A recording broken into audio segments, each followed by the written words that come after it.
Hey everyone, and welcome back to my channel. Today I'm going to show you a really easy granola bar recipe that is seriously so good that I no longer have to buy granola bars and my kids do not miss them. They share them with their friends, everyone loves them, and they're seriously so quick and easy to make. They take like maybe 20 minutes to completely make start to finish.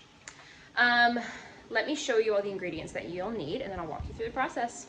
All right, so here's a batch that I made yesterday. So normally I actually just put a few M&Ms on top, but I wanted to try something new. So I added some chopped peanuts, so these, and also some peanut butter chips, which promptly melted. So I would probably just stick those on next time.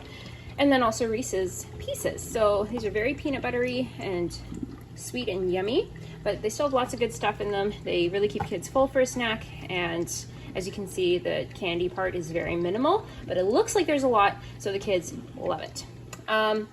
This recipe that I'm making will make about 60 of these granola bars, which when you weigh them is about the same weight as like one of the rich and chewy oats chocolate chip granola bars in the grocery store.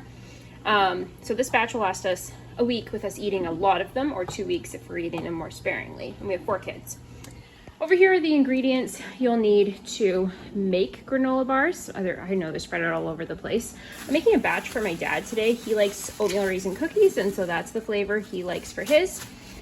You start with some brown sugar and honey. You bring it to a boil. You add in peanut butter and vanilla, and then once your peanut butter is melted, you add in Rice Krispies and oats.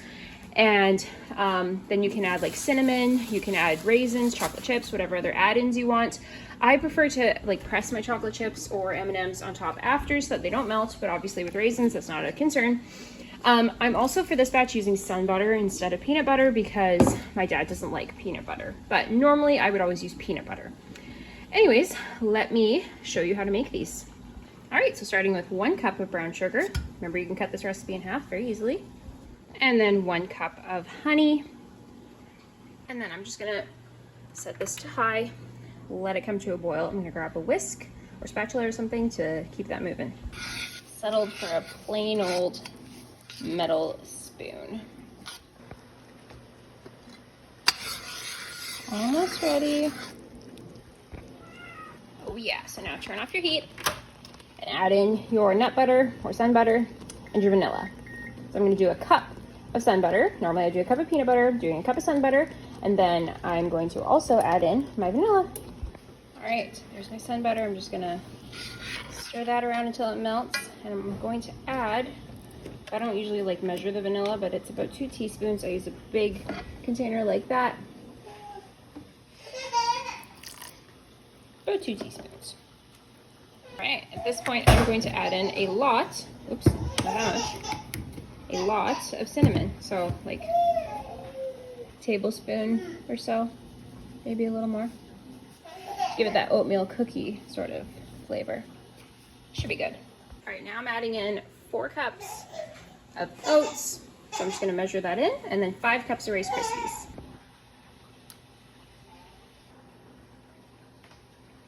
All right, I'm just going to stir that all up, and I'm kind of like folding, just stirring up from the bottom so that everything gets nicely incorporated. There you go. I'm gonna add some more cinnamon because I think it needs it, and raisins. And there it is. All right, so I use these Epicure Perfect Petites molds. They're just a really good size.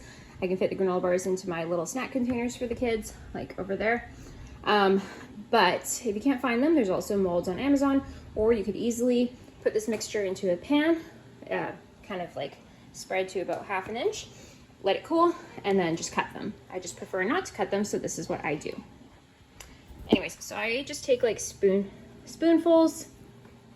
Actually, a lot of the time I just like grab it with my hand. I get like a little ball, kind of like that. I obviously make sure my hands are clean first. I put it into the mold and just press it down until it's all pressed in, just so that it doesn't fall apart. It can kind of get crumbly if you don't press it in firmly. And that's all there is to it. And then once you fill this up, just let it cool at room temperature for about 1/2 hour and you can pop them out.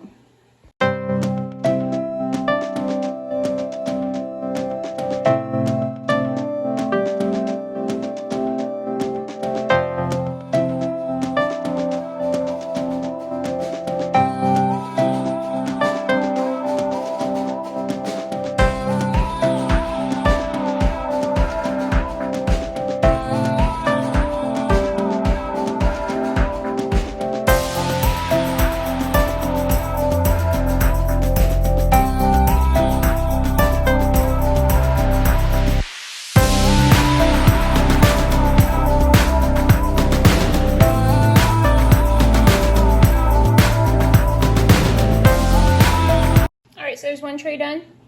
Still lots left. I'm gonna fill up this tray, and then I'll probably do a couple in this one as well. All right, so there's 60 there, and 3 big ones, which I'm probably gonna cut in half. So 66 total. All right, these are done. As you can see, they pop out really easily and hold their shape well. I'm just gonna transfer them to a container. All right, there they are, and there's 2 layers here.